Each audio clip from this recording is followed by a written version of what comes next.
So hey everyone, welcome to People Drink Words, the podcast where you drink words, but not only. I am JD and today I am joined by Gilda. Yeah. So, hi Gilda. Hello, hi. So, I've met Gilda. When did we meet? That was a couple of years back, I think. Maybe about 4 years ago, I would say. Well, it's that long ago. Like back at... Maybe 3? Yeah, because I've been on the last 2 years. Yeah. And yeah, I would say 3 to 4 years ago. Wow. Okay, that's been a while actually. So, yes, we used to work in the same company, and I don't believe we actually worked on a project together. No, we didn't. But you did help me a couple of times. Oh, actually, no, we did the thing. Well, not an IT thing, but like we did that project where we were hanging the frames in the office. Yes, that was right. Yeah. So the one project we did together had nothing to do with software, just... It was office decoration. Yes, figuring a way to hang stuff. Yeah.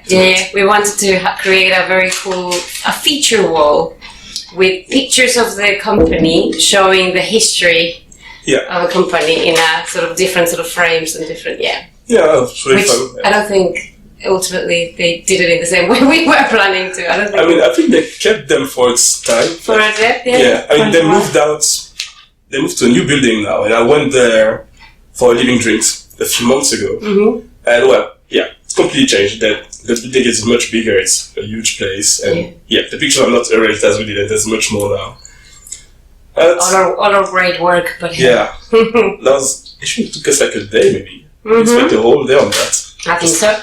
Decorating, going on Pinterest and figure out patterns to decorate, and then just hanging stuff all around. Yeah. I remember that. It was good. Yeah, no, that was fun. That was fun time. And what else? So that's when we met. So 4 years ago. Yeah, at the very least 3 years. 3 to 4. It's 2019. Wait. I went there in 2016. Yeah. Okay. So 3 years ago. There you go. Yeah. I think you left not too long after. That's right. Yeah. That's right. It's a short period of time, but then still connected. So that's cool. Yeah, it's short but intense. So exactly. With a common project. Obviously deliver something cool. Something cool, something fun that people get to enjoy. So that's always nice to do. Yeah. Right. So, from a sense, you were from Mexico. I am from Mexico. So you moved to the UK how long ago? So, it depends, because it depends how many years I count. So since I came back to live and work, that's been 14 years. All right. But then I lived here for a year before that, with a year gap. So in total, I would count 15 years, 15 years? Okay, that's a fair amount of time. With a bit of a gap in between the first year, but yeah. So why did you want to move here? Like, what made you... So you mentioned you came here before moving to live here. So did you come back for a trip and then... To study. So It's a bit of a long story, but it's... So the reason really why I came... To be honest, England wasn't an option for me. Yeah. But what happened is I went to Australia first. And I was living in Australia for about 18 months. Okay. Just a year and a half or so. And obviously when you go to Australia, you meet so many British people. Yeah. And it's quite a funny thing, because you meet lots of British people that want to go to Australia and they're all travelling. But then you meet all the Australians that want to come to England because they have the kind of... Yes, the whole, it's better over there. Let's swap. Well, yeah, exactly. And they used to, I don't know if they still do it, but they can come, they get the 2-year visa in Australia, like if you have ancestries, whatever. Yeah, there's a girl from work who's leaving the UK to go to Australia for 2 years. Oh yeah, maybe it's the other way around. Some sort of farming thing, Farming? Yeah, it's like I think that's some sort of plan that you can get a visa if you go farm or epic farms for a year and then maybe renew it for another year. And sounds like a fun thing to do, but I wouldn't. I love software too much. So. It's really fun. And I met people actually just traveling in Australia, just doing fruit picking as well and stuff like that. You can get by really easily. So because I met so many British people and a lot of Australian people that wanted to come to England, then sort of became a thing, and I made quite a few friends, and I thought, okay, maybe that's an option. All right. But then my friends from Mexico, a couple of my friends from Mexico came to England to study, and so that sort of kind of added to it, and I was like, okay, there seemed like to be a lot of people kind of at that time coming to England, so I thought, okay, that sounds sounds like an option. So when I went back to Mexico and I was looking for options to like, where can I go next? Then England was on the map suddenly, and I thought like, yeah. So my friend recommended one of the courses for kind of technology management, innovation management and stuff. And that's how I came here. So I went to Sussex University. So I was living in Brighton for a year as a student there. And that was a lot of fun. Yeah? Like, actually, I've never been to Brighton. Like, every time there was an occasion to go, I'd just miss it or skip it. Like, the first time was after a night out with some friends at Ministry of Sounds, back when I was living in North London. And so yeah, we went out, got completely wasted in the morning, thought, you know what, let's go to Brighton. And I was thinking, no, my head hurts, I need to sleep, I'm just going to take a bus and go home. But they actually went to Brighton for the day. I was like, wow, okay, that's a couple, well, that's the thing to do, actually. And it's great in London because it's just only an hour away, so it's perfect. But yeah, it's an interesting place. Yeah, and there's a lot of people that seem to really enjoy going there, like to go to the beach. Because to me, when I think about going to the beach, I think warm weather, like Spain or Portugal, any island or southern place, not Brighton or like a rocky beach and stuff. Yeah, to be honest, it's. But part of it is what it's kind of is really nice about it. Like as a student, particularly, it's really a lot of fun because then you can spend a lot of time like kind of down the beach and just around the kind of pubs in the area, the north lanes, the south lanes, all that stuff. But literally, you just go to the beach and like it's just like a sport to sit on the beach and just throw rocks and just a thing. Just hanging out. Yeah. So it's really cool. And in the summer, actually, I was really lucky because that summer I was there. I think it was maybe. Would have been 2003, I think, 2003, 2004. It was really hot, so you could actually go. We went a few times and actually had just to swim. Oh, okay. And it's really cold, but you can do that.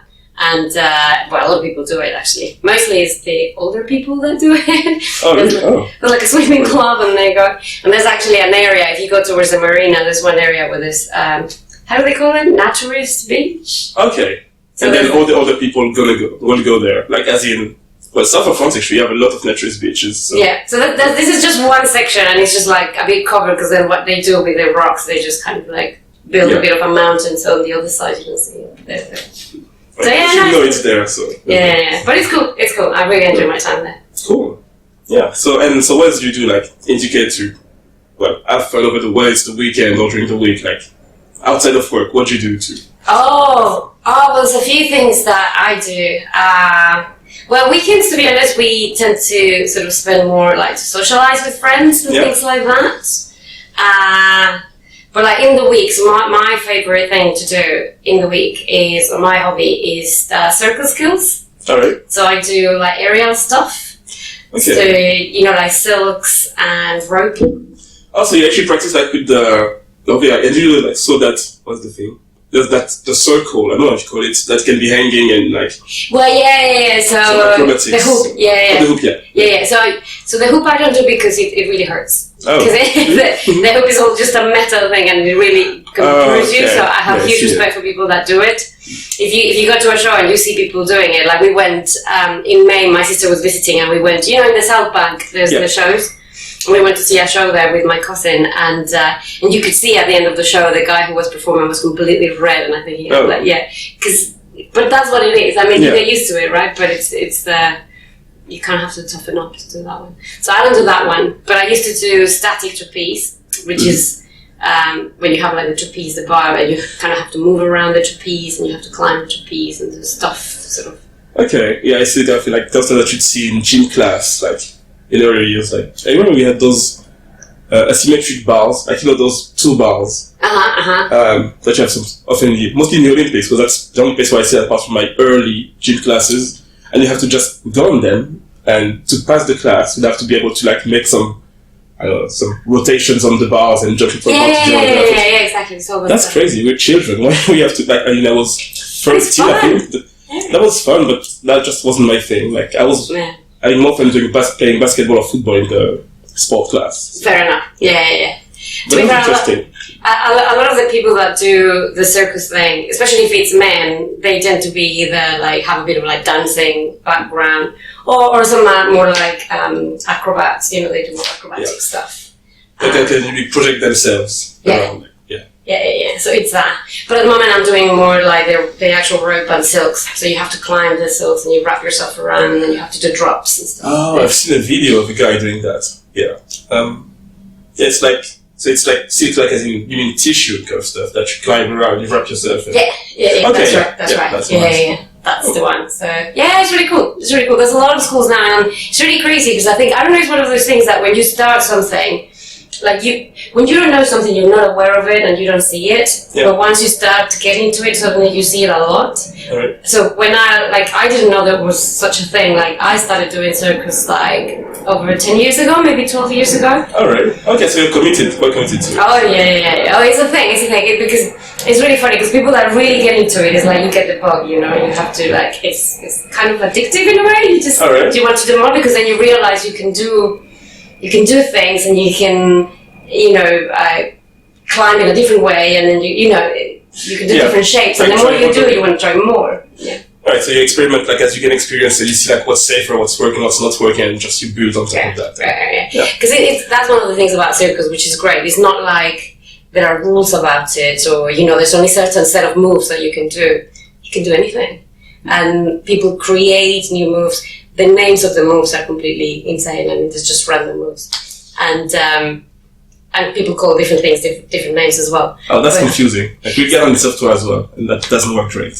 Well, that's the thing. And also because every now and then there's someone from Australia who comes to train, or there's someone from the US who comes to train, and then they're like, "Oh, you mean this move?" And you're like, "Oh, no, I mean that move." So you're like, just makes it confusing. Yeah. But it's really cool. So what I mean is that it's really creative. So I don't think I'm a creative person, but the fact that you can just do anything you could actually end up creating a move by mistake, or like something just that looks visually appealing, and that's just like, oh, that's a transition from one move to another. And then you think, I should probably try to do that again, and then you just try to redo that mistake until it becomes an actual move. Yeah. You can polish it, and then it becomes the thing.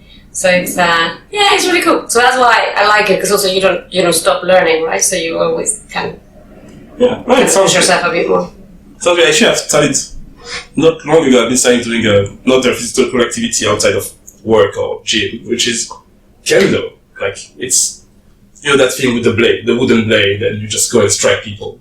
Alright, yeah. Yeah, I've taken on strike people. Yeah, there's like a beginner course that they have not far from here, which is perfect for me because I'm not intending to move anywhere too far. Mm-hmm. So yeah, we actually spent a lot of time on the footwork because it seems extremely important that we actually went to see some competitions, and you look at the people, and when you get to look at their feet, you realize, I realize that the way they position themselves, or the way I would say, place the feet allows them to move faster to strike better, and they also have that there's that thing of synchronizing your left leg with your arms when you strike down, which is not the thing that comes to you, because when you think about sports where you have a blade, you just think you're just going to go around and slash people. But that's the thing, and you discover you have to synchronize and position yourself and stand straight and all these details, which you don't think or care about when you just watch a video online, because you see just some people doing some cool moves and just slashing around and jumping. Well, maybe not jumping, but almost jumping for some.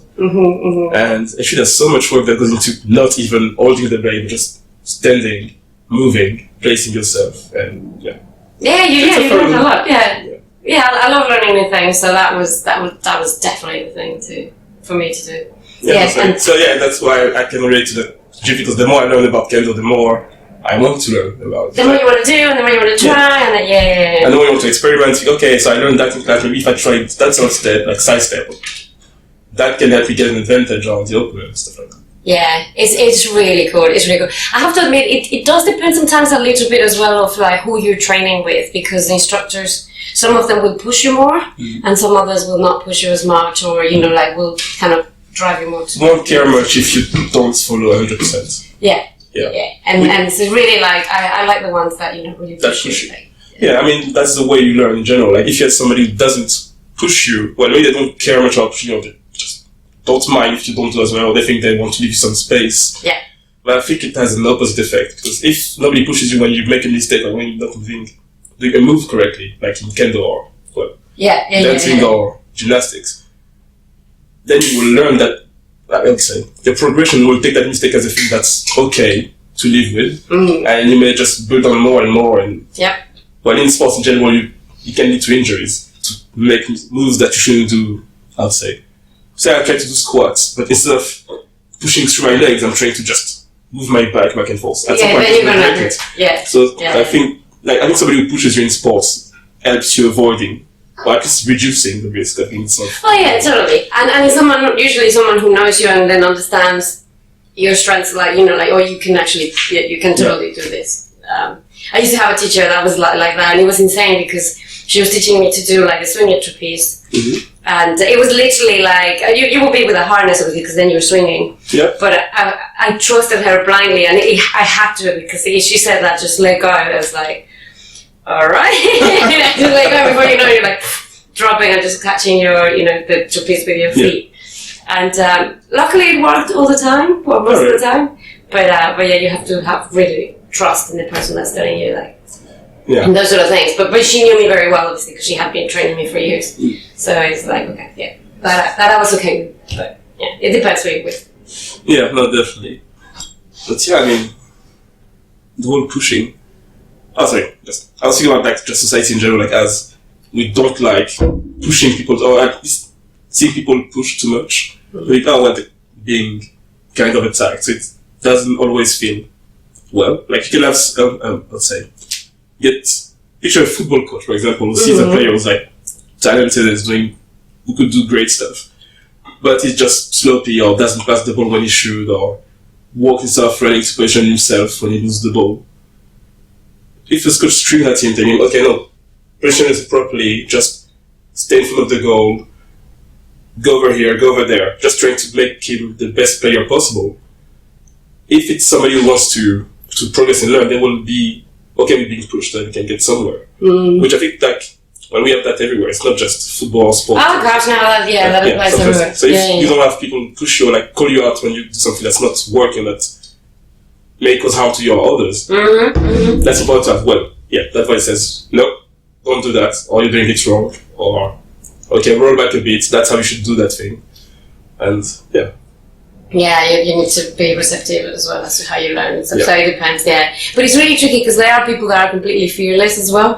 And so you have to know people, especially in circus things, if you get it wrong, you're going to hurt yourself as well. I mean, in any sport, I guess, but it is like that, It's as much as the instructor sometimes as much as the person is actually. I can imagine. And plus the stakes got to be a bit higher when you go high flying, from ropes and So, you can get hurt pretty bad. Whereas football, worst case you break maybe a leg which is bad still, but it's all the sports. All the sports have some level, but I have to say, so one thing I really like, there's a couple of people that I really kind of enjoy working with sort of in the circus stuff, and there's this older lady that is I think she's very close to her 60s.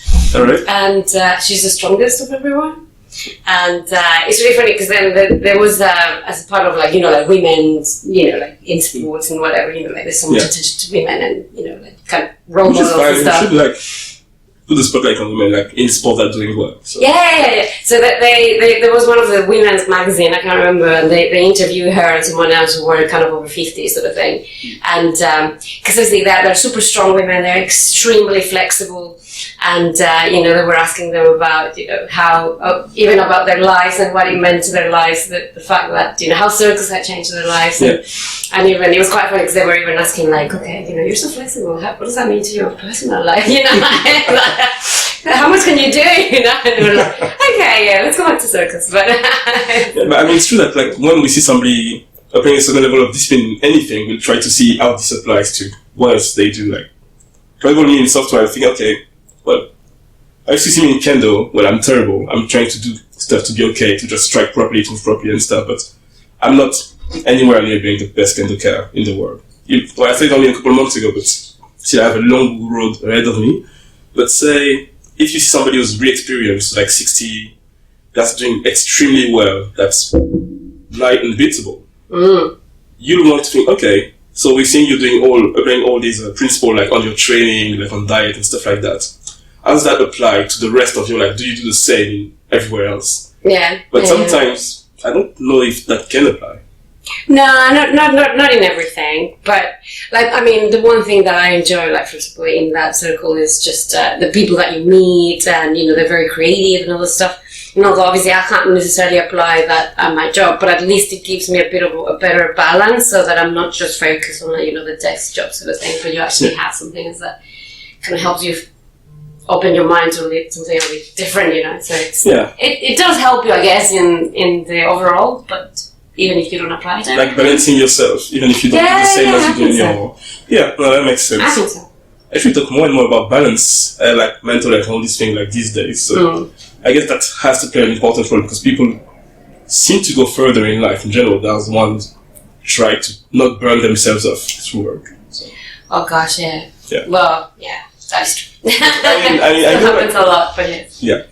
And the thing that I've been fortunate enough to be in a position where whenever I feel like a job's not going to be right for me for long, or like I feel, okay, I don't like coming here anymore, I'm done.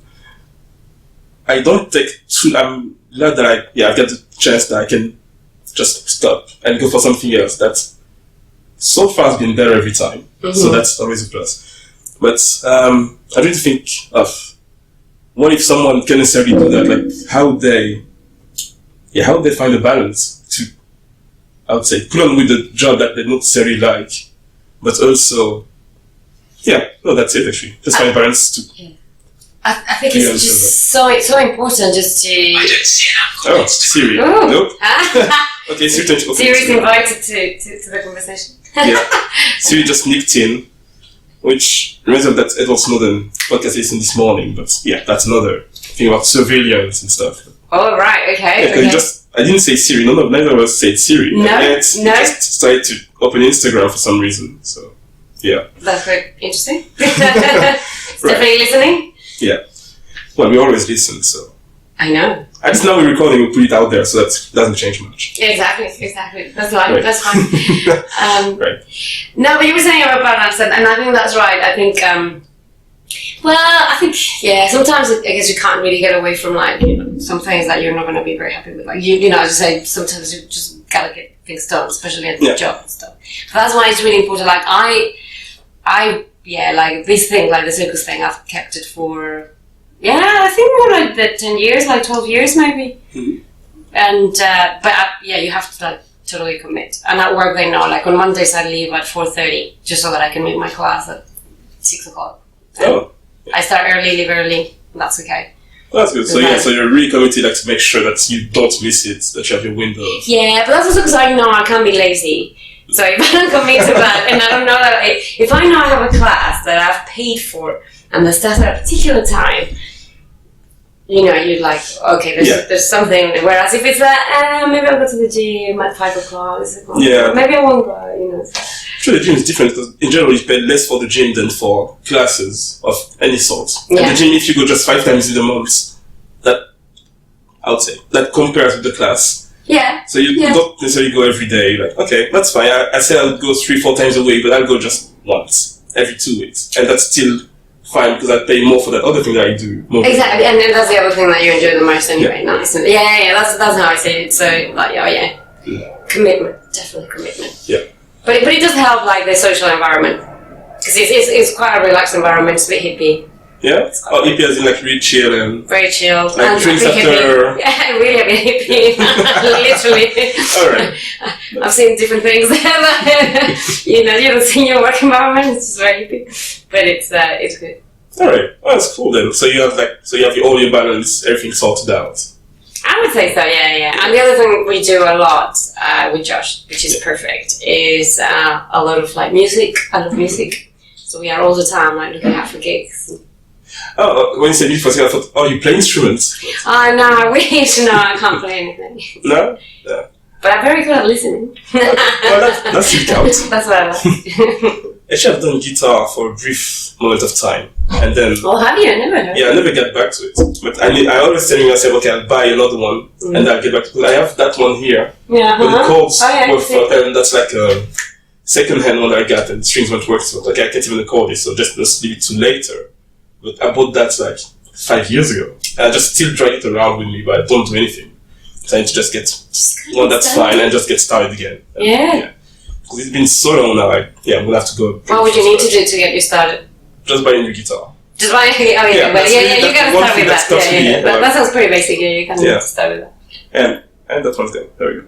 So yes, once I do that, I am guessing when I move to the new place, opportunity. I'll have more room, so I'll just put the guitar somewhere. And I have a podcast room. So that's like awesome. Yeah, it's like a 3-bedroom flat. So that'll be the room for Jada and I, another room for guests, and the third room will be the podcast room. So remove everything every time I finish recording it. Yeah. Wow, but here this works really well. Yeah, it's not too bad. It's a really chill space. I love the view. Thanks. But that's the thing. Actually, it didn't even cost much to get. Well, if you take out the computer, I think I spent less than £200 for the microphones and the camera and everything else around. So. It's really good. And the thing that holds them. Yeah, of course. Yeah, pretty good. I like it. So it's pretty much anyone can start. I like it. That's pretty cool. Very, very cool. Very good idea. So thank you. Thanks. Thanks for joining. Yeah. And so that's one of these things I do for the week, outside of work that brings me balance. Yeah. If I don't do it too regularly, I do maybe. I think I've been doing 1 episode a month. So today is an exception with the 2 we're doing. But yeah. Actually, what else? Double act, yeah. Kind of. Yeah, that's a fun outlet. Not just the recording, but also the editing later on, clearing out the breaks, so all these things, picking and stuff. Fair. So I find it fun like that because that's just stuff that I don't do in general. Because that's a lot of talking, socializing as well. We're socializing plus video skills that I don't have together. Brilliant. Yeah. Good idea. I like it. Speaking of video, I was really surprised this week. I was talking to someone in the office who cycles into work. Yeah. And recently he got a camera. GoPro to put on his... Yeah, to put it. And I was like, what's that little thing? And he was showing me that. And it's insane. He obviously, records everything as he's cycling. And already, I think he's had the camera for just a few weeks. Mm-hmm. And already he's using this to actually report people who are bad drivers. It's insane. And he was recording someone who was driving as he was cycling, and the guy had a massive dog all over his lap, and then he was still driving. So he literally cycled past him, made sure he was looking so he could actually record it, and then put obviously put the obviously the guy's not gonna fine obviously. And then he's catching. I think it's becoming a bit of a part of a sport. As he's cycling, it's a bit of a sport to now catch someone. Just go around and report people. Someone who's committing some sort of offense, either on the phone or they're whatever which in London traffic you get a lot. But he was showing me that within a week he had a list of 10 people or more that he caught as he was just cycling. I was like, wow. For which I'm grateful, because I thought, they're bad drivers, but by all means, please do. Did they also plate numbers to report them? Make sure they records everything? Or? Pretty much. I think okay, that's... It's almost an admission. It's almost there's a bit of a race, to see how many you can report, almost. I don't know. I don't even think he's getting anything out of it, but other than obviously reporting it. But, it's just for sports. If he enjoys it, that's fine. I think so. But it's quite funny. So, speaking of cameras, I was like, I learned a lot. This week. Wow. Actually, I do have a GoPro as well that I use, mostly on holidays. I think once I used it to cycle through London, but then, that was the one time. I didn't see I don't go bother, just put it on the vest. Oh, yeah. So I don't put it on my helmet, I just put it on the vest and then just cycle around. I feel the helmet is still a better idea because the vest, you see less, it's lower, so you see mostly what's the name of that thing? The steering stuff. There you go, that's the word. And but someday maybe I'll go to just put the GoPro on the helmet and start reporting people around. Oh, it seems like it's a sport for these guys, which is quite fun. I thought it was fun. It wouldn't be enough for that. Just how many people to report this week and just have some rankings, and then it becomes a real sport.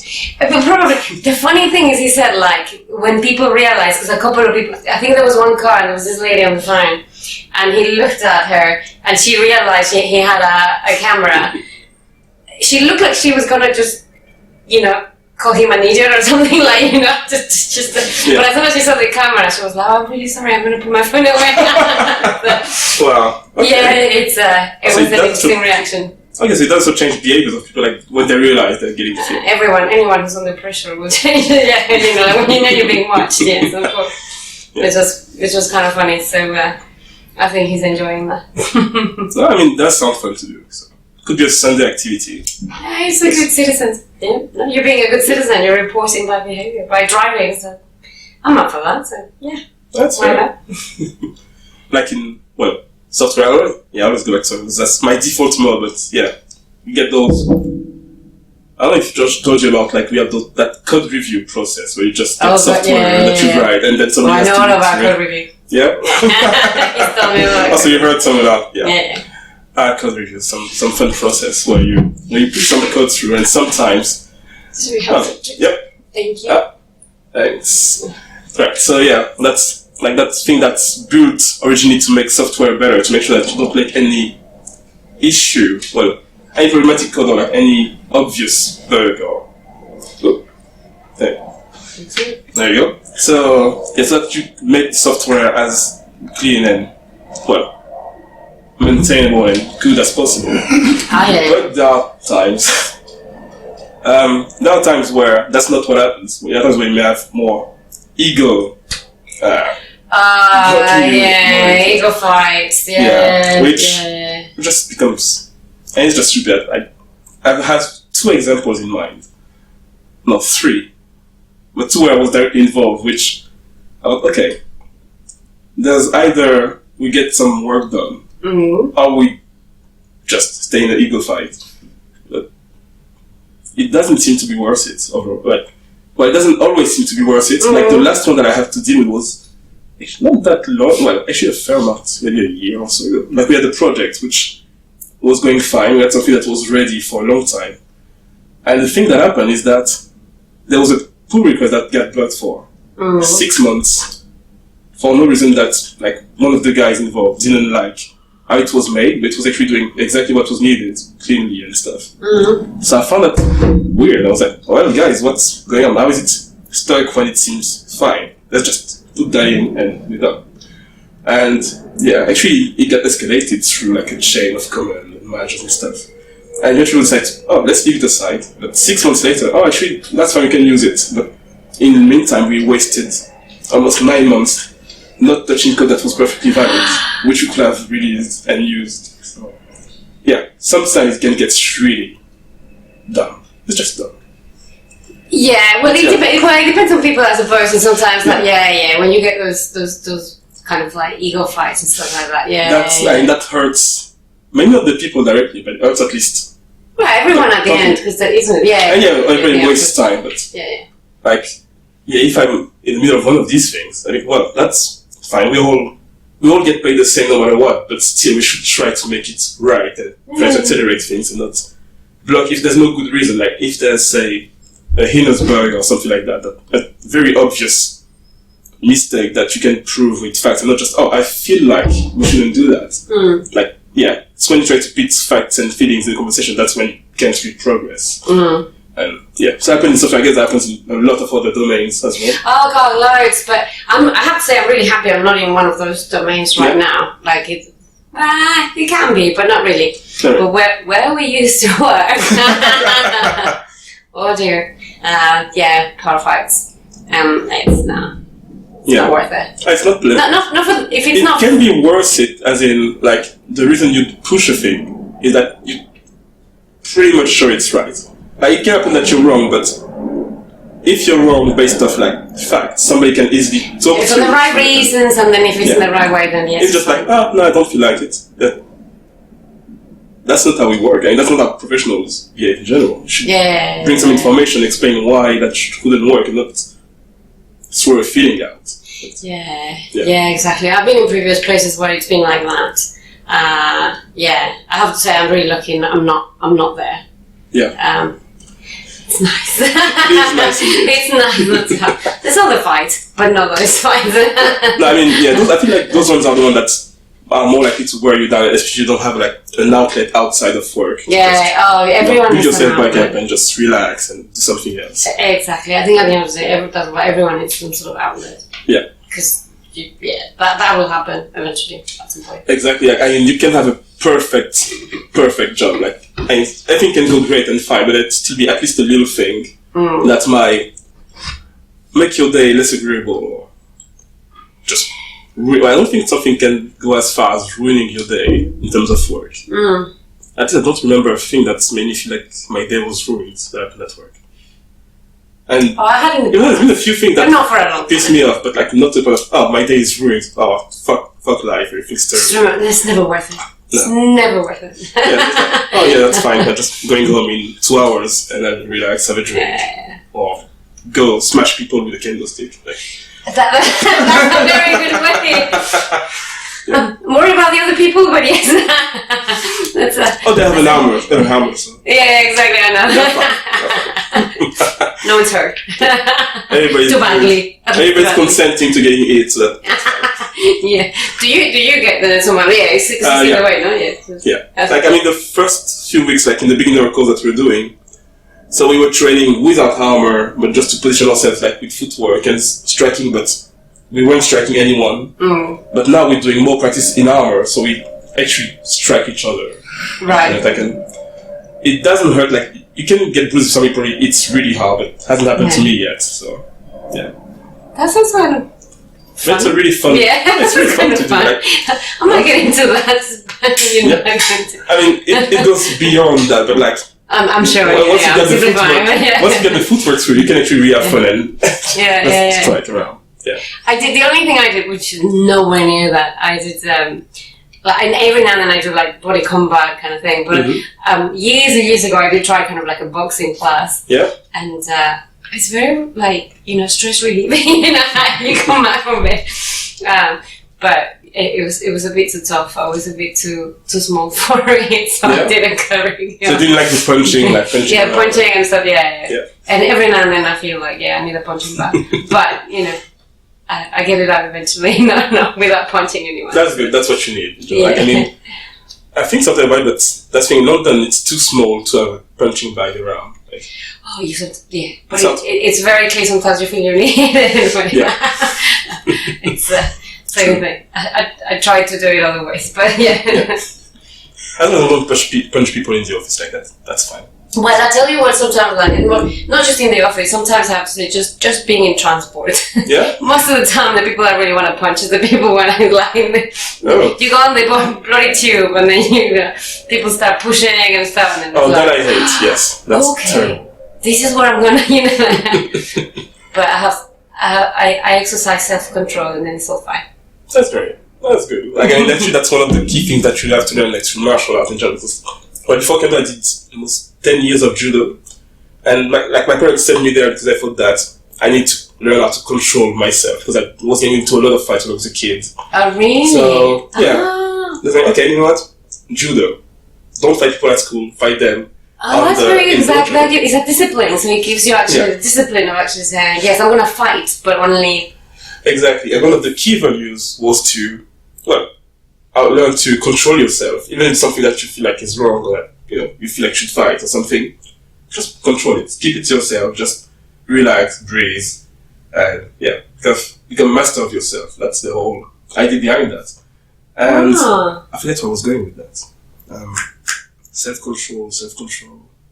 I guess you need self-control in life in general, but I have the point. It's gone. Well, my point was London Tube, to be honest.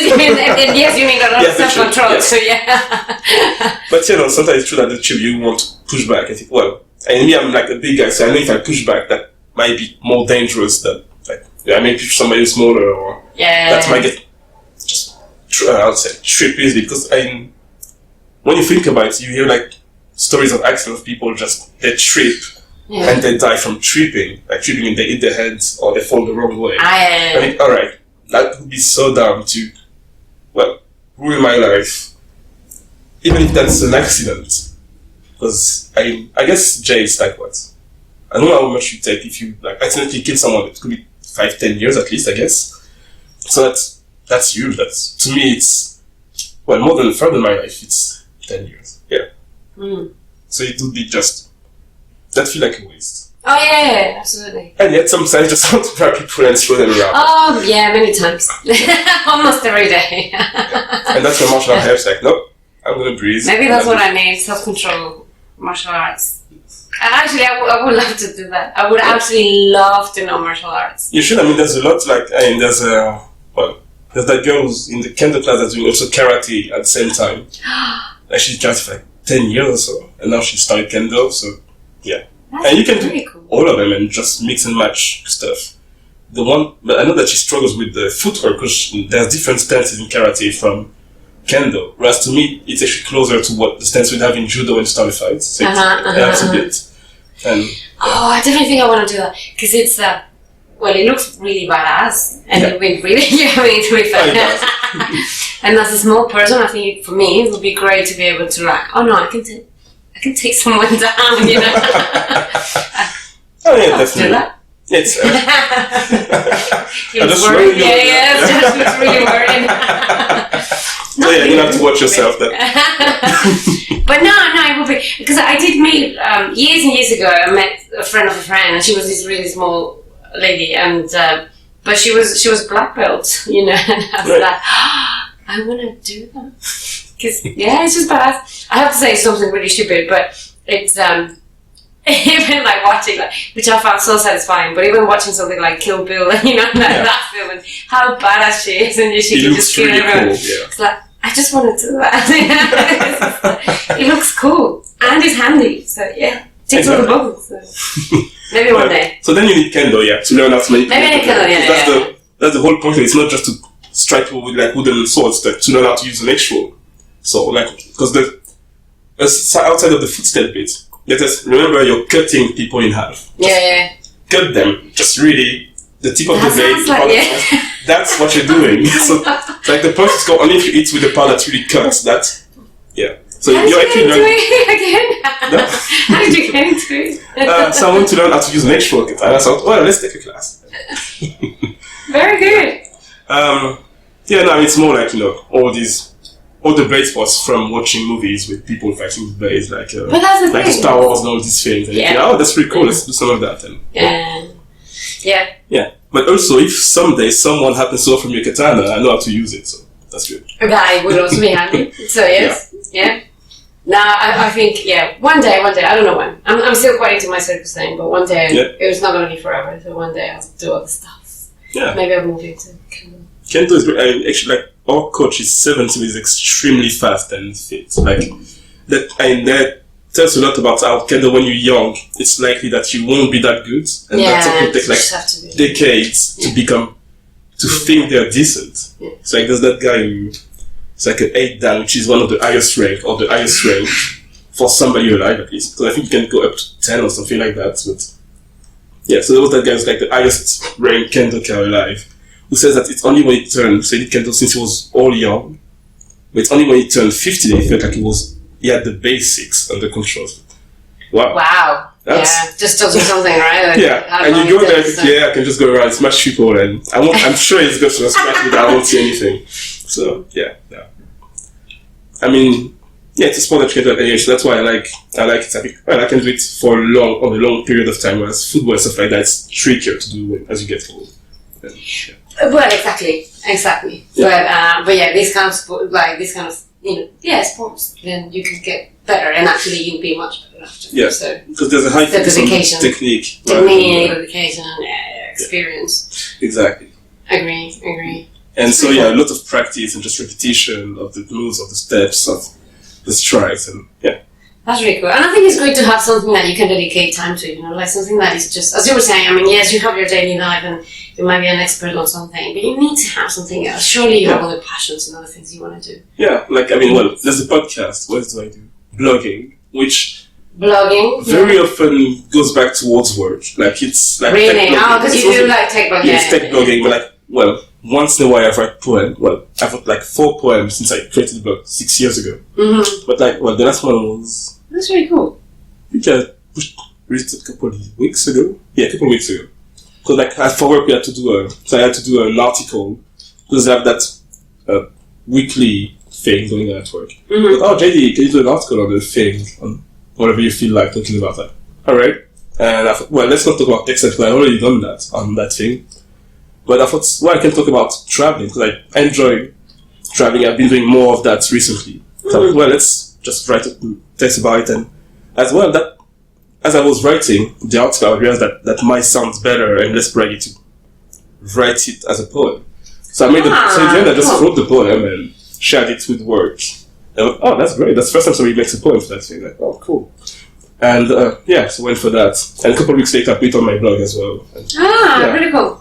So yeah, it's just So yeah, I really enjoy poetry or all the music where there's decent lyrics, like, and enjoy rappers that make music that rhyme properly, like not say aggressive stuff, but things that if you don't have the music and just read them on a sheet of paper, they make sense. Yeah, that's sort of music that I enjoy the most listening to, because you could read that and be comfortable with it, be fine.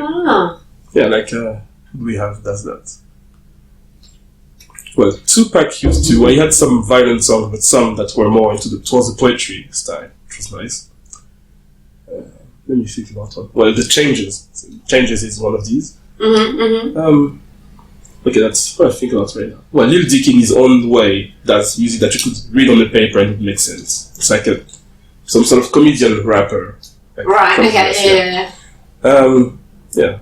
Actually, music, what do you listen to? Oh gosh, we listen to a bit of everything. Yeah? I would say a little of everything. I wouldn't say I have just like one particular type. Alright. Specific. I don't think so. I think, yeah. But, I mean, we've gone to really good gigs this year. We went to, we went to a really good one. Yeah, a really good one was Tenacious D. Oh, wait, they were here? So much fun. But they're so much fun. Yeah, it was here. It was maybe like 3 months ago or something. Oh. They played at the Wembley Arena. Alright. But before going to the Wembley Arena, the night before, we went to see the film. What was the name of the film? I forgot. No, I can't remember. Pick of Destiny. Oh, Pick of Destiny, yeah. Is that the film that they made on YouTube? Like? No, Pick of Destiny was... And Apocalyptic. Apocalyptic is the one they did on the YouTube or something. I heard about it. I want to see it from what I heard about it, but yeah. Yeah, but the Pick of Destiny is the film that is like more about their band, I guess, like how they... Right. I don't think it's... Well, it's not really the usual story, but it's fictional, yeah. But it sort of like talks about the story and stuff. Nice. And...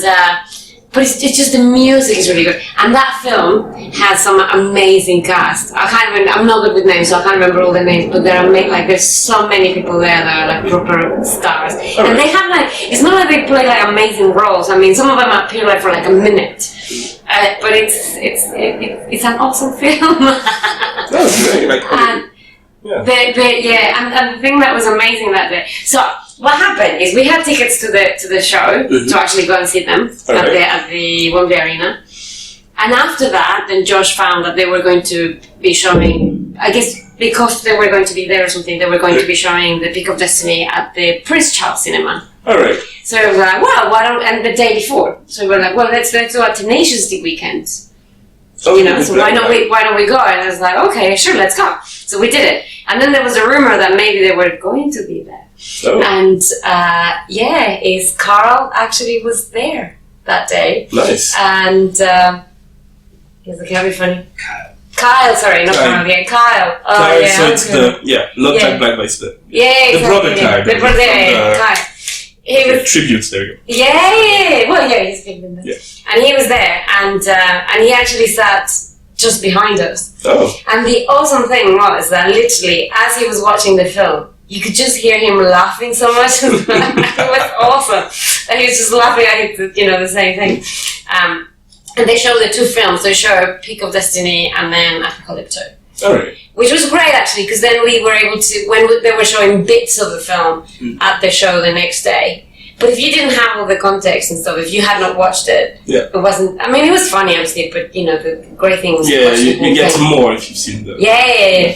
It was awesome. And halfway through the film, when we were at the Prince Charles, for some reason, just the power just went. It was just like something happened, and he just stood up and he was like, "That's okay. I'll do some Q&A. It's fine." And he was awesome. He just stood up and started chatting to people and just taking some questions, and it was great. That's cool. Great. So just before we left, quite a few people, there was a bit of a queue to sort of take a picture with him. So we did, and we sort of left pretty quickly. But yeah, I literally just said like, "You're awesome," and we were like, "We'll see you tomorrow." Nice. And then we went, and then we went to the gig the next day. Oh, that's amazing. Like, actually, I like their music. I listen. Well, it's going through tribute, which I guess everyone knows it. Yeah. And to listen to that live, to be honest, yeah, I was so happy. It just made me happy. It's the song that makes me happy. But the film is amazing, and all their music, to be honest, is pretty. It's very good. Yeah. It's been just let alone obviously, they're comedians and whatever, and it's funny. It's good music. It's music, yeah. It's good music. I like it, and it's funny, but it's good music, and yeah. Which is great. Like that's the cool thing with music. Like some people think that music is just now that's meant to be kind of serious. No, we're just singing that very grave thing. And sometimes it can be fun. I just listen to this like, oh, that's stupid, but that makes me laugh. At the same time, I like the tune, so. And I don't start hurting anymore. So. They were amazing. The gig was amazing, so I would recommend them a lot. Yeah. So that was one of the gigs we went to this summer. So nice. Lots of fun. Actually, I think 3 months ago, I may have gone to. So it was in September. No, October. So 4 months ago, went to a gig in Manchester. Yeah. Well, oh wow! So you went to Manchester too? Yeah. Yeah. So basically, there was the Spice Girls did like a comeback. They did. A comeback thing, and the thing is that we don't want to go to see them. But well, we never seen them. Like Jazz told me that one of the reasons she moved to the UK was that she could see the Spice Girls. Oh really? Okay. Yeah. Which she hadn't did, and me, I just thought, oh, yeah, that's cool. I grew up with their music, so I just might as well just jump in. And so the problem is that they were going to London while we were on holiday, so the only place you could go to would be Manchester. Yeah. So much that we went to Manchester a couple of days before we went on holiday to go and see them. Mm-hmm. Like for the day. That was amazing. That was really fun. That was a really fun concert to go to. And what did we do with concerts? And Manchester is a great city anyway, so. Yeah. Like, and you don't have much time to do. It's really like we got there, went to the concert, and then we got back. But yeah, that's a nice small city. Well, small. It's small. I don't know how small it is, but yeah. Well, I mean, obviously in comparison to London, but I think Manchester is a good city for obviously like the history and all this stuff. But musically, so it's the Oasis and no, Beatles of Liverpool. No, the Beatles of Liverpool, but the other Blur, I think they're from there. From Manchester. There are a few of us. All right. Yeah, that's good. Yeah. It used to be quite like also for music. Like a music place. Yeah, there used to be a bar, I can't remember the name, there used to be a club, which is where Oasis used to play. Okay. Yeah, it's good for music. Right. Yeah, I need to get some more musical culture, because I listen to things from nowadays, but I listen to older. I don't know if you can say that older, because when I talk about rap from the 90s, it's not older. But that's from 20 years ago. You're talking older. That's still my generation. I would say, but yes.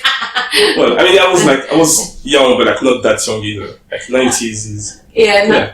Oh, there's some great music in the 90s. But you're in the best place. I mean, London has so much music. It's just like you can go to anything you like. I mean, there's gigs all the time. The thing is, I just need to know knowing that they're there. Because if you don't realize, well, like teenagers, I didn't know they were there, and they were awesome. If I knew, I would have gone because I really like what they do. And, yeah, they do awesome stuff. Yeah, but there's just a lot happening all the time. But you're right, you need to know which one. Like, I know more bands now because of Josh, and he's introduced me to a lot of other stuff, which is fantastic. Which is quite funny. One thing I've never actually told him is that, which is quite funny. Well, I think is remember when we used to work together? Every time there's a new person who joins. Well, in a lot of companies they do that. Very often, yeah. When you join as a new person, they send a little bio about you with a picture and saying, "This is this new person who's joined," and that person has said something about themselves. That we do that even in my current. Oh yeah, everywhere. Like, it's a thing, and you have to give a fun fact or whatever. Exactly. And I remember, I actually quite clearly remember his email, and it had a picture of him clearly like in a party or something. Mm-hmm. I remember, and he said something like, I can't remember whatever intro. I come from the United States and whatever, but it said something like, and I really enjoy live music. Mm-hmm. And I often spend a lot of time like looking at, going to gigs and stuff. And I remember looking at that video thing, that email and going like, I like that. and I very much like that, yes. So it's really good because we do spend a lot of time going to gigs and it's awesome. I love it. It is. I need to go to more gigs because I think this year we've done only 3. Yeah. We've done Spice Girls. We've done Theory of a Dead Man, I think. And the third one, I forget. Oh, Pink. We went to see Pink. There you go. Oh, wow. Yeah, in Wembley. I think she was there in July. That was when we came back from holiday. Yeah, we had that thing where we saw the Spice Girls, went on holiday, came back, and the weekend after it was Pink. I saw Pink once when I was in Brighton. Oh. One thing I didn't realize, at least in Brighton, I don't know if you saw the same. Where did you see her? That was in Wembley. In Wembley, okay. I don't know if you saw the same thing, but at least in Brighton, Brighton has a very strong, very big gay community. Yeah.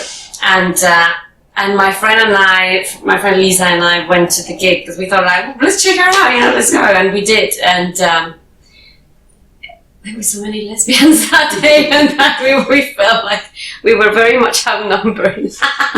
We didn't realize she actually appealed so much to the gay community, but it was great. I mean, we had a great time, and actually Pink does a lot of the aerial stuff. Yes. She's very strong. She was doing like some the circle thing, and also she had that huge what's the name? She likes the aerial, just things. Yeah, a whole bunch of circus things. I didn't know she was doing that. Yeah, it was really fun to watch. Yeah, she does them amazing. Oh, she's super strong. I mean, that woman is.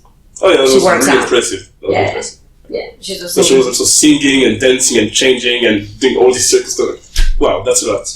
Yeah. Just thinking about doing one of these things gets me tired. So. But she keeps singing as she's doing stuff, yeah. which is impressive. So she's she was really good. But yeah, it was interesting. We felt a bit outnumbered that day. It's a bit of a different crowd, but it was fun. Yeah. No, it seemed fun in the end. They drink the same, they dance the same. Oh yeah, exactly. It was fun. Maybe. I don't know. Yeah, no, it was fun. It was fun. Let's say it. It was fun. But so I saw that. But we've got a couple of gigs coming up, and one that we have in December. There's this new band that we've heard that someone recommended. A friend of Josh recommended. It's called The Comet Is Coming, and that's really. But that's how you. What sort of music is it? What song is it? Oh God, how do you describe it? It's jazz fusion. Yeah, kind of like jazz fusion. I don't know what it sounds. I can see jazz, but yeah. But yeah, I don't know. Some sort of jazz. That's sort of jazz, but like I would say even like a bit electronic kind of like sounds and stuff. Jazz fusion. Oh yeah. Alright, it's like electronic jazz-ish stuff. Yeah. Yeah, I mean, imagine EDM with people playing saxophones. Yeah, with like saxophone and stuff. That sounds fun actually. It's fantastic. You should check it out. If you like it, we got 6 tickets to the show. Alright, I'll try it out. Well, I'll try it out after the show. That way we can figure out wait. So that one's going to. It's amazing. So it sounds amazing, and it's been highly recommended by other friends. So who have seen them live. So really looking forward to that, because that's a great thing. Entry whiskey. You're a whiskey person. That's the. I'm not, but if I can get more of that nice juice that is in the fridge, that. Yes, let's get some. Is that okay? Yeah. Cranberry pina colada. Or no, you want the elderflower one? Well, that's what I've been drinking. Yeah, that's fine. Lovely special juice. Try to stay off screen. Yeah, that's fine. Can always be edited. Yeah, you can edit me right out. I'm ready to write in afterwards. Don't worry. Oh, nice. Probably just take it directly to the recipient. I got it. Alright. Alright, there we go. I'm going to drink the rest of it. Mm-hmm. So you good? You're okay? I got it. I'm good. Okay. I've got my juice. It's good. All right. Yeah, don't worry about the couch. We'll get rid of it. Like, the couch. Like, actually, we get rid of most things here. These couches look like, but it looks amazing. It's good, but like that film that's been broken from the start. I thought, well, we're moving to a new place, which won't look nice there. So. All right, fair. Yeah. So you might either sell it or just get rid of it. I'm not sure yet. So yeah, we'll see. We'll see what we do with that. New start, new things. Yeah. Like, and we'll probably keep the TV and the thing below the TV. Yeah. Forget how it's so. But like, yeah, there's a bunch of things that we'll get rid of. Like, yeah. Keep your art.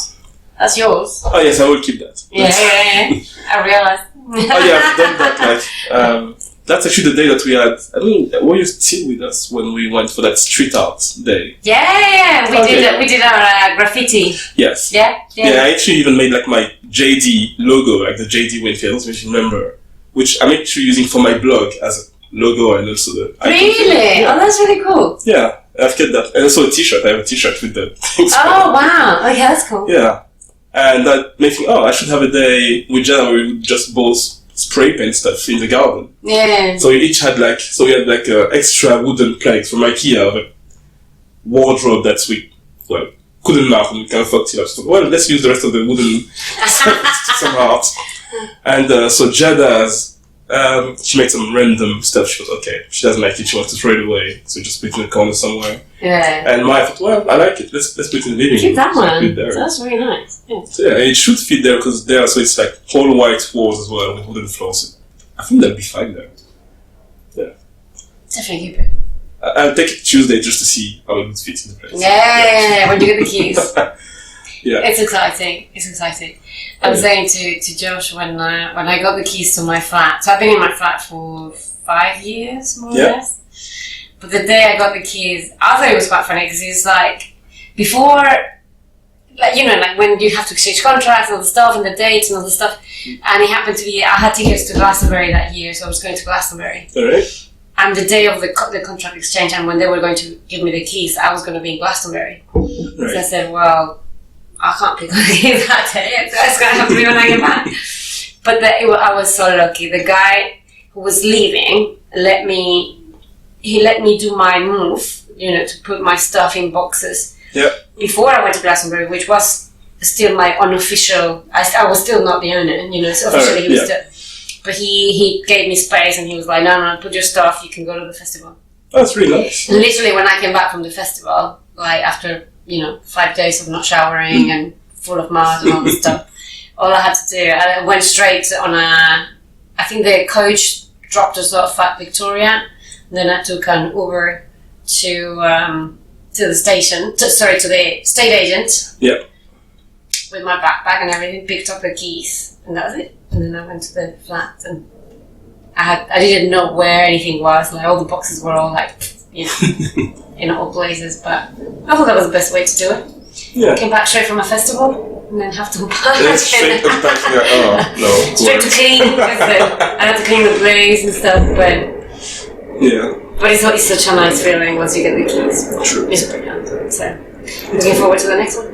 Yeah, and it is really good to just move into a new place and just there's nothing, and you're that's my canvas. I can just do whatever I want. It is, but it's really funny. Well, at least it happened to me because I had been renting for such a long time. When you move into your own flat, and it's your own, but even things like putting holes on the walls, I was so because you're used to you can't really make too many holes in the wall because you're renting and you have to be and some landlords don't like it, and so then you have to. So yeah, it was a strange feeling. Like, well, hang on a minute, but that's mine. But I still didn't like it. Yeah, can see. It's weird. It's a weird feeling, but it's amazing. Yeah, it's a blank canvas, and it's like I can do this stuff. Exactly. I actually hear that most of the decoration, apart from that, is Jada's doing. Well, she removed some of the stuff because she wants to start packing. Like the paintings there, they were hanging all over. Right, yeah. Yeah, she's doing most of the decoration. I'm not great at it. I just think, I just think about what sort of table of TV set, what sort of TV I want. Men are functional. Let's put some portrait there or something. There's light, cool, there's a couch, great. When we moved here, this was unfurnished. Okay, we have pretty much cleared up our accounts to get the place deposit because we didn't expect to find a place as soon as we did, so we didn't save up anything. Oh, right. So we get the place like, well, okay, so we have nothing, so what should we get first? So I thought, well, I'll get the TV, internet, and a mattress, because there was like nothing in the flat, so we thought, okay, let's just get that. Well, lucky for us, like, payday for both of us came 2 days later. It wasn't 2, it was 5. So we just then bought everything else right away, and it just feels nice to get your own stuff and not decide. Because if you, like my previous place that I was renting, I'd go and have couches and stuff that wouldn't be mine. So it might not be great, but I think, well, I don't feel comfortable getting rid of them because they're part of the contract. If I remove them, I have to pay for them. On top of paying to get my home stuff in. So I just wouldn't touch anything and leave it there. It is best. I remember when I was in Brighton and then I came back, so I was studying there as a student. You just live in a student accommodation, which they give you everything. But then when I was working and I rented a flat with one of my good friends, we had nothing because she was from Italy, from Mexico, I had nothing. And we decided to rent this flat, which was actually quite a cozy, lovely little flat. We didn't have anything. All we had when we started, it was like the inflatable sort of house because we went to Argos and we had 2 inflatable sofas, which they happen to be honest, they really do work. cool. I know for the inflatable beds they work well. Because I have one for like when I have too many guests in. Yeah, you can have. I mean, to be fair, again, we started with inflatable beds, but in the end we had to actually get like just mattresses, something a bit more decent. But the sofas, all the time we were there, which was nearly a year, maybe a bit less, maybe like 10 months or 9 months, we always had inflatable sofas. And they actually were, I really missed comfortable and just laying around. But there was obviously the one thing is like, you have to be conscious of not having anything pointy when you're like, that's the keys in the back pocket. Not keys when you sit down there. And we did fall off of the inflatable sofa a couple of times when we were watching TV. But it was quite fun. And I remember it was quite fun actually because when we left the flat, the last thing that we got rid of was the inflatable sofas. Oh. Like literally, it was just like both sitting on the sofa, getting the air out. So as we were sitting, just like pushing it so that getting completely like flat. And I was like, okay, that's it, we're done. But yeah, very very comfortable. Actually, I would love to go back to inflatable sofas. They did the job very well. Cheap. Got rid of it really quickly. But effective, so that's what that matters in the end. It did the job. When you're a student, or recent graduate, whatever, you don't have a lot of money. It does the job. Yeah. Oh yeah, no, that's been great on that. Like, yeah, it's great. It's just something that works, does its thing. You're cool. Nice. There was a 2-seater so one. lots of house parties as well going on, just couches. Yeah. We had a few house parties. Quite a few house parties there actually. But that was definitely like, be careful of the sofas, please. It's very relatable. Yeah. Don't jump on them. Not jumping, nothing too crazy. But those were good times, I have to say. Yeah, I can imagine. Like I did a lot of the same when I moved. When I get my place here, just house parties, pretty much every day. Yeah, most days not in the first month when I moved to UK, but like after maybe a year. I think I had a few months of house parties, pretty much every day at my place. And I had to slow down a bit because that's kind of taking a toll on me. Like I'm a little too tired then to get me more serious. So I reduced from like 3-4 times a week to just the weekends, and there was more balance now. But now with Jada, we don't do house parties like I don't feel like doing house parties much. Like more relaxed, like chats and drinks. Yeah. Not like party with like not Ubers with like speakers and stuff like that. Something that I do anymore. No. Just want to. I think the most ambitious thing I do is lazily lay on the couch, putting Netflix on with a glass of wine, and But if I'm by myself, if there's friends, then I'll be standing and talking, obviously, but it's different. Yeah, I'm really hoping that, but that's nice, right? Like, I think once Josh and I get a place, we'll definitely do that. Yeah, like you need to have a space for having friends nice. and being social. Exactly. It just feels really nice. No big parties. Well, maybe one. Well, 1 or 2 in a while, once in a while, that's fine. Yeah. Like, definitely not a weekly thing. Like, plus there's all the cleaning. That's what you think. That's what I think about. Now. It's just there was so much cleaning to do, and I was lucky that I had friends who would come in and clean the place as well with me. But You have good friends. Well, You have very but good then there will be time when they're like, no, we're tired, we're going. And they're like, oh shit, I have to keep on that. Because then the day after, you're the one living there, so you can't just leave everything all around trash. No. Yeah. But if you're conscious that you have to do that, then it's fine. But as I said, once in a while, not. Yeah. Not every weekend. Every weekend. Every weekend is too much. It's just like, and there's too much to do. That's the thing. Like if you start going to gigs and going out or walking around London or going to parks, stuff like that, you can't afford to spend half a day cleaning after half a day of hangover from the night before. That doesn't work. Yeah. Maybe it's once every few months or every few.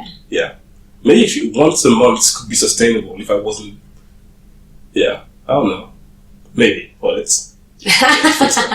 Like right now, I haven't planned anything apart from maybe the housewarming for the new place, which I think. I don't know yet when I do it. I was gonna say housewarming party. Yeah. Oh, obviously, you're jumping in. So I don't know. I'm thinking about New Year's Eve, but I'm not sure yet. Yeah. So it depends on. I'm gonna set the house and when I have the house kind of ready to bring people over, and, you know. But maybe for New Year's Eve. Yeah. Could be a good time. Yeah. Exactly. By then you'll have it ready and like good way to end the year and start the year. Exactly. And avoid all the craziness in London. Like I've been lucky to avoid New Year's Eve outside. I heard just a bunch of horror stories about people going out on New Year's Eve. Yeah. So just too many. They go to people go to clubs and clubs be too crowded. You can't do anything. You can't move. Drinks gonna cost you a lot. You just ruin your account and not even have fun. Or you can't see fireworks. That fireworks. has happened. Yeah. House parties are the best. Yeah, so I've been happy that I have not done a single New Year's Eve outside in London since I moved here. House parties, I think. So it's been mostly to house parties or sometimes at my place, sometimes at others' place. And I think there's one that I've done in France. I went to France with a friend who was having a party there, so I thought, let's do that. And not a single outside London New Year's Eve. That's very good. To be honest, I don't think I've spent only 2 New Year's Eve in London. Yeah. Because I normally go home. Right. Also, for Christmas and New Year. Yeah. But the first year I was here, but I was a student, so I didn't have money to go back home just for New Year's or Christmas, so I was here. And all the internationals, we came to London to spend New Year's Eve.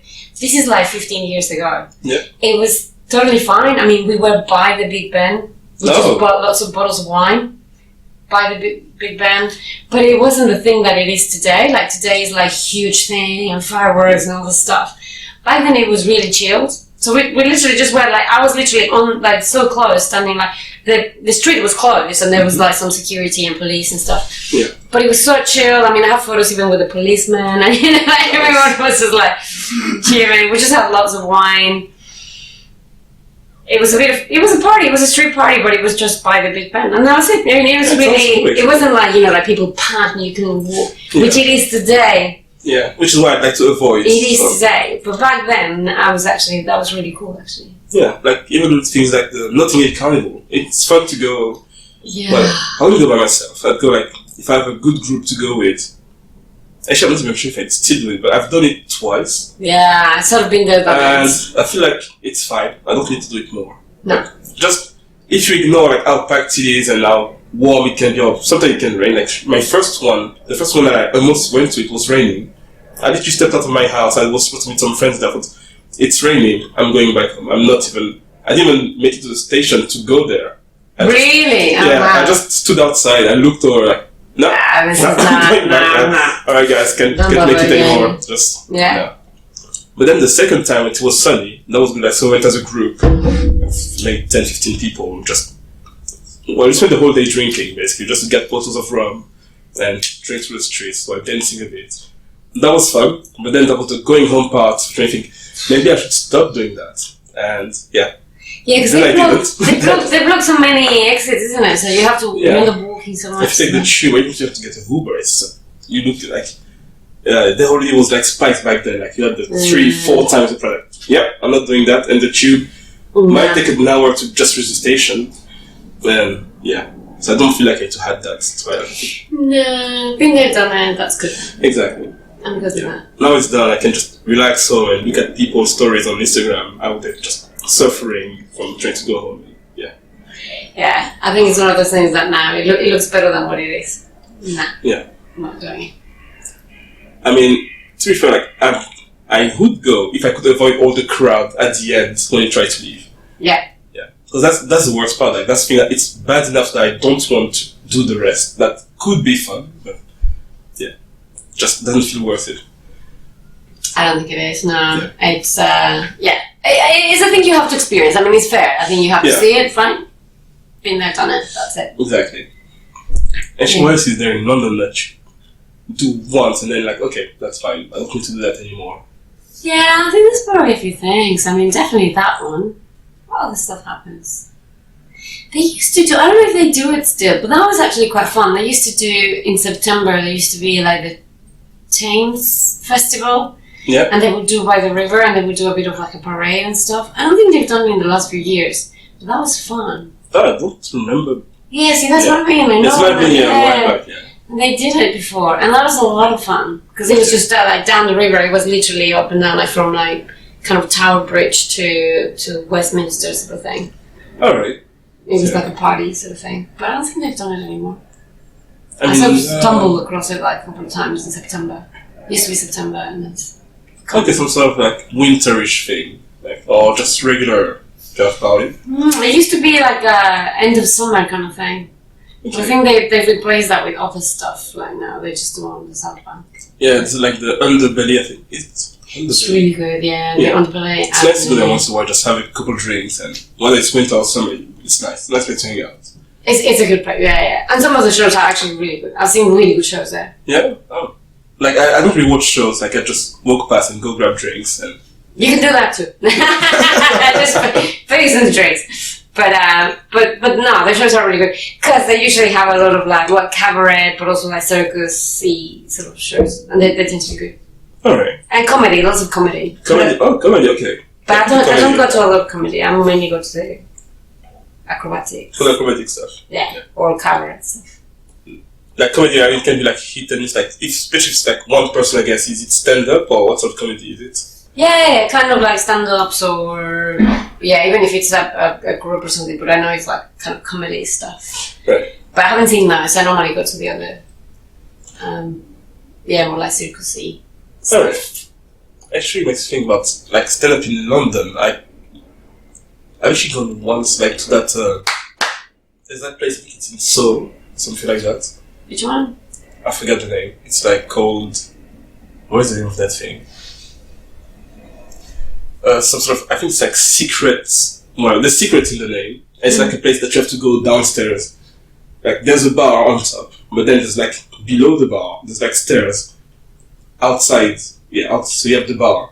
You have like some concrete, and then if you go below it, there's stairs that go to a club, and that club is a stand-up club.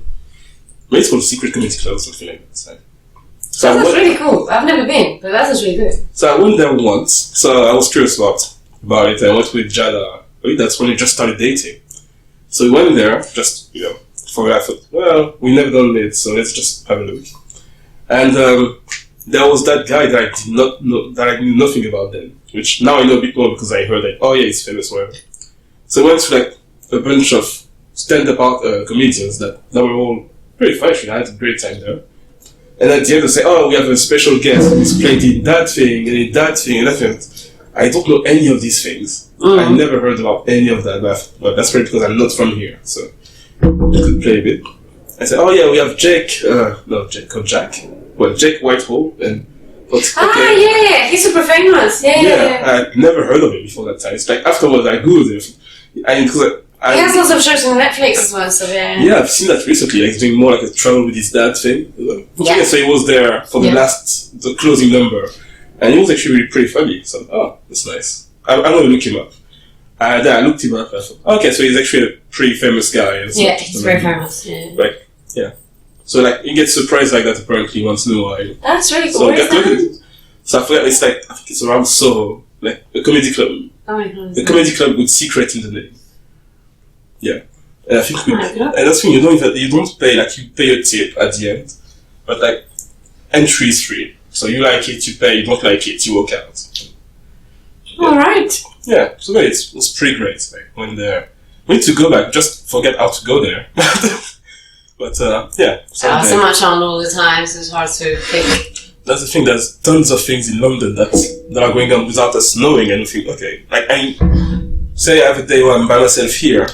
I think, well, first thing I think is that maybe I should write a blog post or play a game or whatever. I don't think, oh, there might be some cool stand-up going on somewhere in central London, but you need to look for it, and it's nothing that you do naturally necessarily. No, sometimes you find out once it happened. Oh, so and so was like shit. Yeah, exactly. And I mean, I've been watching more. I've been enjoying more stand-ups, like first through podcasts, like listening to Joe Rogan's or Tom Segura and Robert Kreischer, that Two Bears One Cave podcast they're doing. Yeah, I want to see that. Yeah. We saw Bert Kreischer. Oh. Was it back in April, maybe? I think this year. Nice. Just his show. He was awesome. You do the machine. Yeah. Oh, he always does the machine. He closed with the machine. I think that was the end of the show. Oh, right. That ended with the machine. Oh yeah, I need to go. I need to go see him. Like, well, he is awesome. Going there. I know that Tom Segura is going to be in London sometime soon. Mm-hmm. But yeah, I need to figure out where to get tickets, how to get tickets. Yeah, that was like literally the way I found those tickets is I was looking for a Christmas gift for Josh. And I thought, because he prefers if I give him things to do rather than stuff. Fair. Which I think is, Which is it works well. So I was looking and I was like, oh, I know he loves comedy, so I was like, okay, let's see. So I was looking for Seinfeld first, Jerry Seinfeld, and he was in London in June, but the tickets were insane. They were like just way too expensive, and we couldn't do it anyway because we already had plans for that day. Right. And we were going on holidays. And then I was like, okay, there's gotta be other comedians. And then I was looking for Bert Kreischer, and he was like, yeah, he's coming to London. So I bought it, it must have been November when I bought it, and we saw him in April, but that was awesome. Nice. Yeah, I need to see him live as well. Like, I mean, he's great live, yeah. Yeah, and it's really funny. It's just, it's like sort of comedy that you don't necessarily expect in general. Like, when you hear about comedy, you just go see it and, like, I would say. Some of these jokes, you like, okay, maybe I shouldn't laugh about it, but it's funny, so I should. But it's comedy, that's the thing. Like, there's nothing wrong. If you know it's comedy, it's even that's the thing, like, if it's funny, why should you not laugh? Why should you not laugh about it? Because there's a lot of that as well nowadays with the you shouldn't laugh about it, but if it's funny, you can't stop yourself from laughing. Well, I mean, they will always talk about a bit of like sensitive subjects and stuff, but you know, like, but that is it. That's the point of it, I guess, and you have to view it with it. And it's quite interesting because before he came out, there was another guy who was also quite funny. Came out first to sort of like warm the audience, and at the same time, he was kind of like measuring the, like, checking what you can tell. How much you can tell, how much you can't tell. Which is fair, they have to sort of like test and see sort of like the audience, how the audience responds.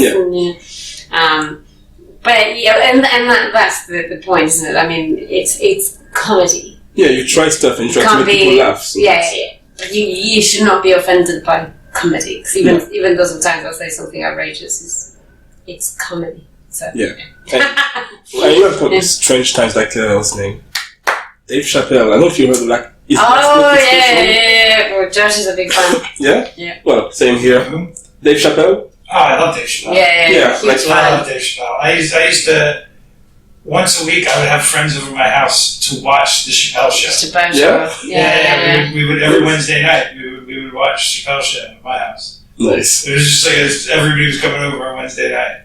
We watched Chappelle Show, and then Borat. And Borat. Right. Sacha Baron. What was the name of the show? Ali G Show. Ali G. Yes. Nice. Yeah. So you've seen. So I guess you've seen Sticks and Stones. Okay. It's last Netflix special. Is that what Well, I don't know about we, but I've definitely watched it. Okay, no, I haven't seen it. No, I've only seen what Josh has shown me. Alright, so I'll go straight with Josh Leicer on the pick that, because he's a huge fan. It's a great... I've only seen a bit, but yeah. And, like, what's surprising, what made me want to watch it? Well, I was going to watch it because I like Dave Chappelle's humor and stuff in general. Yeah. But it's when I saw all these articles about, you don't need to watch Dave Chappelle's new Netflix show. Like, everyone. It's not just some random, like, Vox or whatever. It's like, every media outlet, whether it's like big media outlets, small media outlet, all of these, like, don't watch it. It's punching down. Don't watch it. I was, I didn't know you had a special. Well, let's have a look at that. Yeah, actually, let's have a look at it. I want to see this. And that was amazing. That was really good. And he actually, I would say, he has a quick take on like a few issues that we have that on topic that people think we shouldn't talk about, like, or shouldn't joke about. Mm-hmm.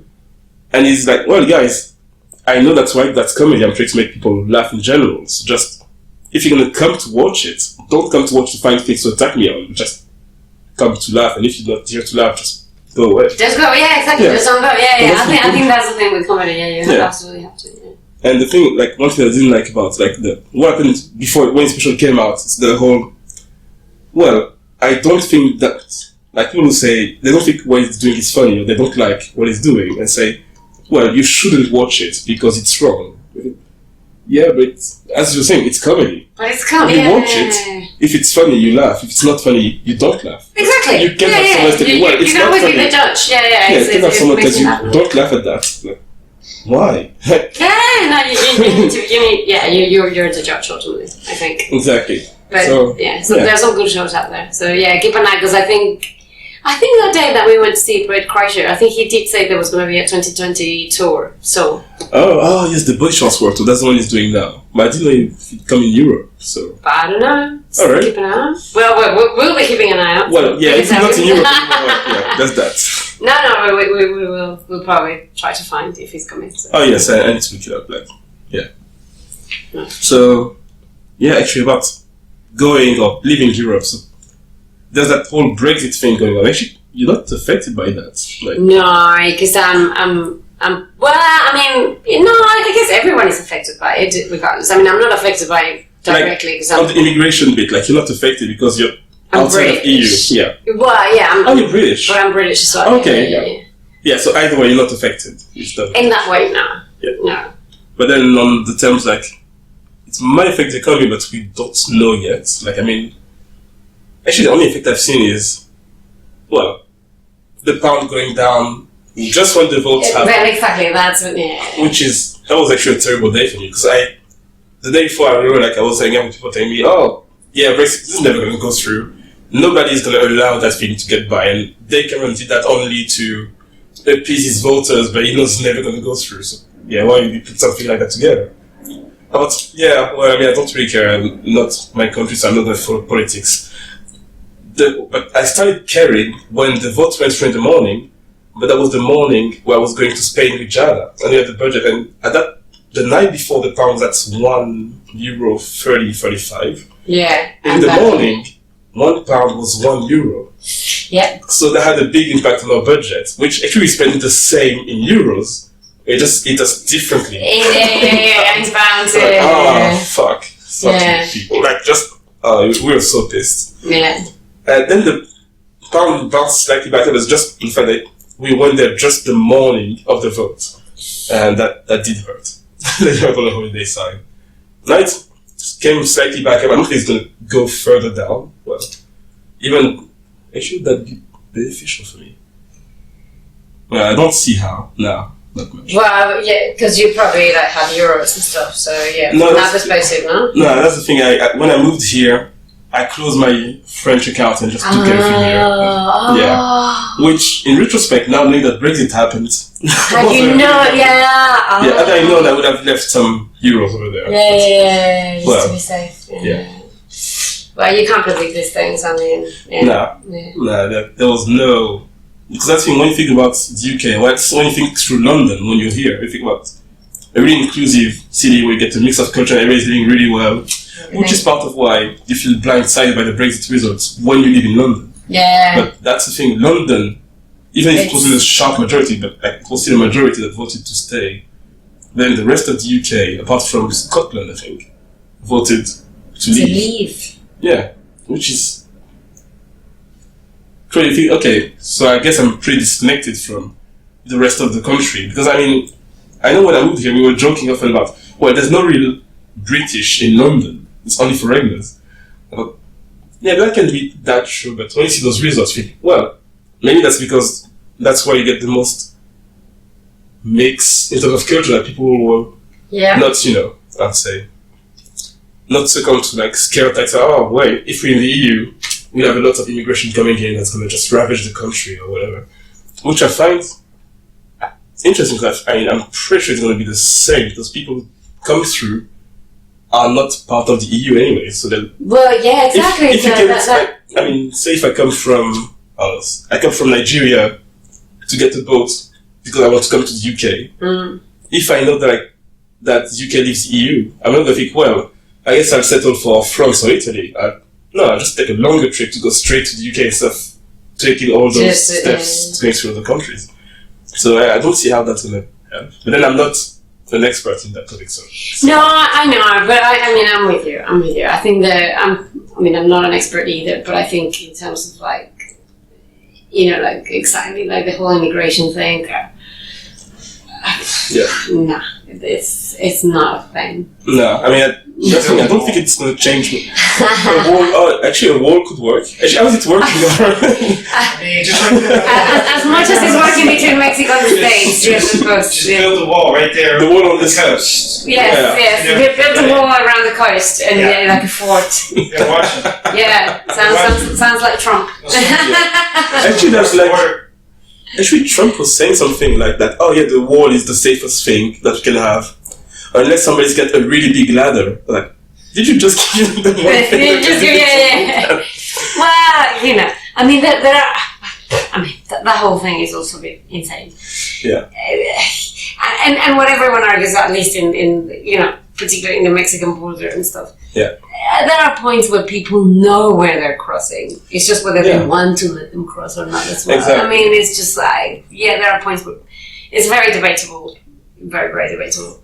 Yeah. I don't think it's actually a way to stop people from coming in. Like, if... it was not a few, but there would be, there will always be another way. Yeah, but the thing is that, like, what I see in, like, political discourse, like, whether it's in the US or the UK or France, is that, but look, we have a whole bunch of thieves and criminals that will come through if we don't put these restrictive measures to stop it from coming in.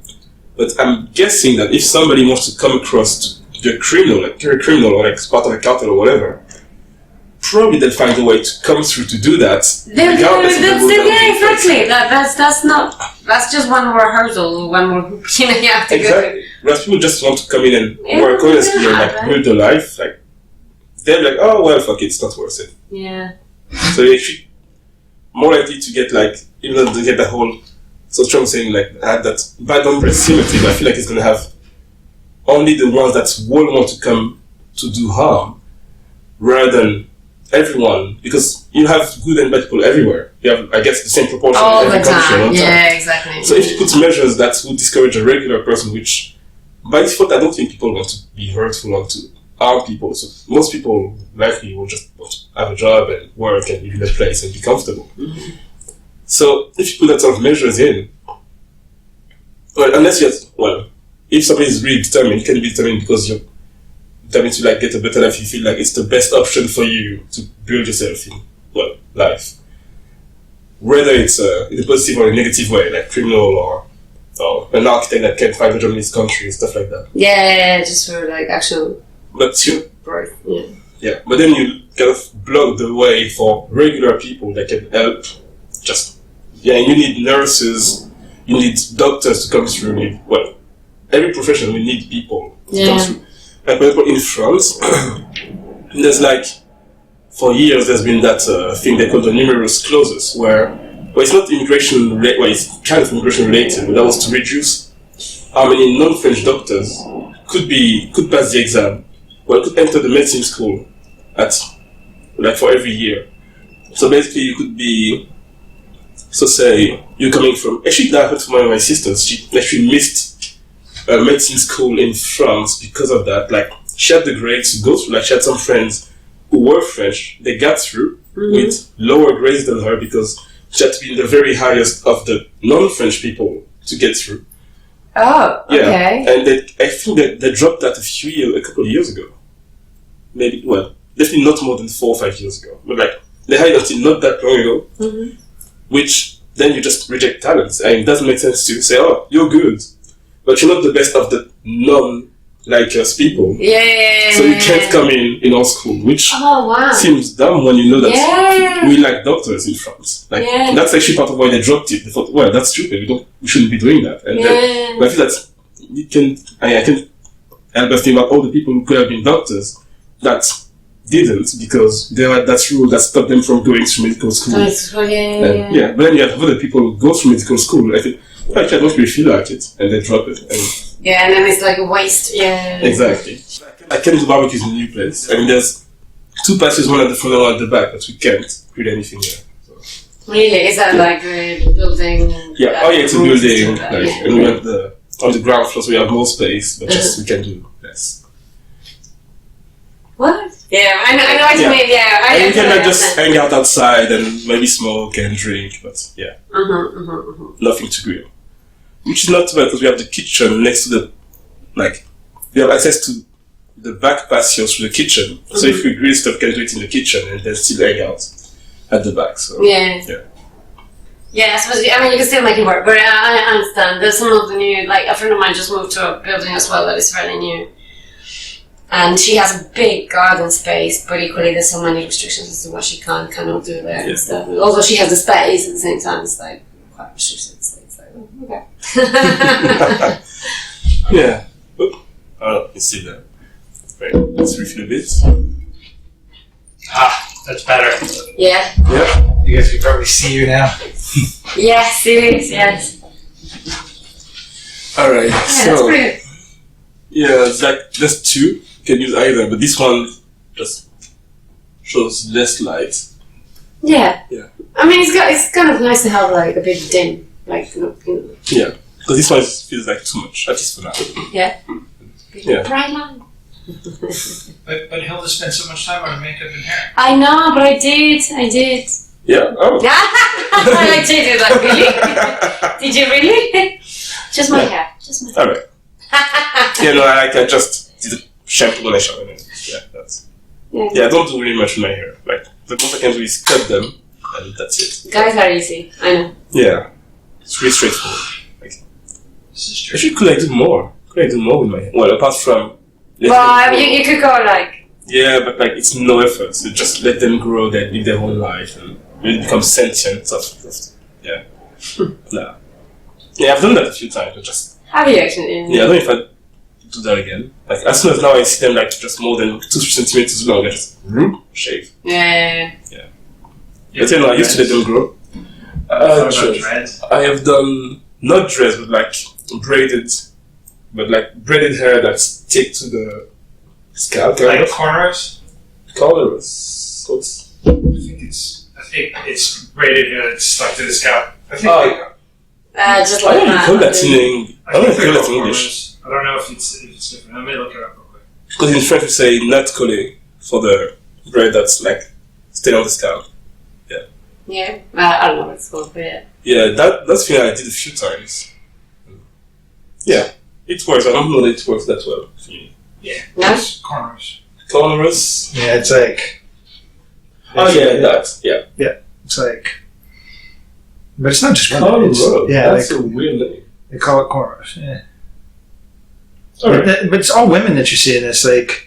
It's a men's hairstyle as well. Yeah, it's a men's hairstyle. Yeah. I've seen it. Yeah. You get like this.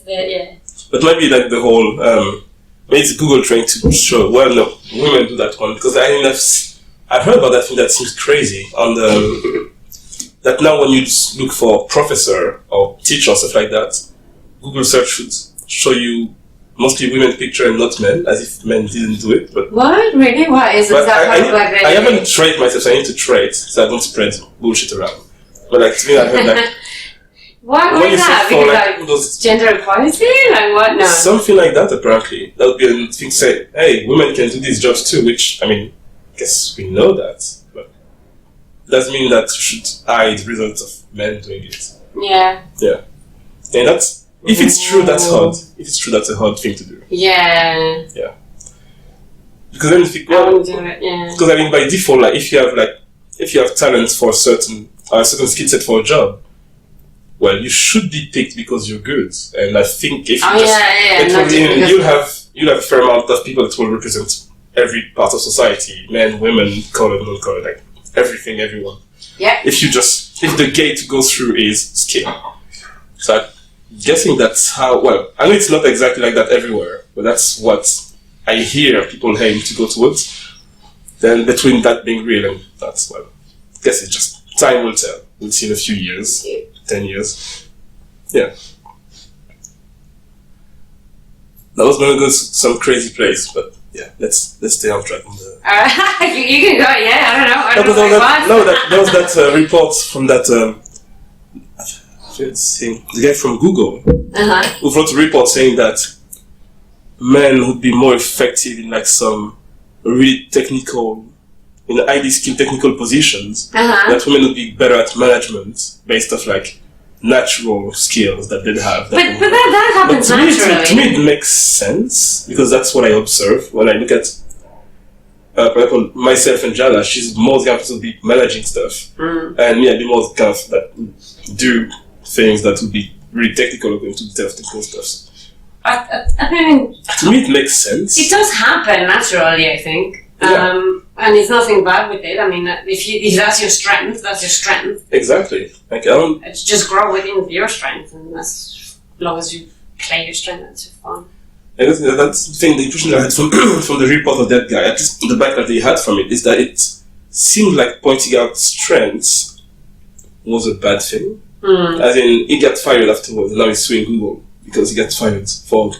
He made the memo. There you go. He made the memo saying, "Okay, I think if we put women in these roles, they'll be better at performing. It'll be great and help us strive forward. And if we put guys in those other positions, they'll help us to do better as a company." Which I don't know exactly what he based it off because I went to like some research and he just observed stuff. He said some really sexist things.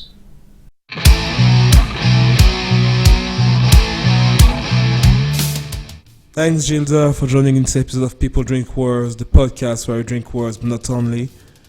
And thanks for the mystery man joining in the next episode. Don't forget to like, share, subscribe if you enjoyed this. Follow Instagram, Twitter, wherever you see us. And see you next time. Bye-bye.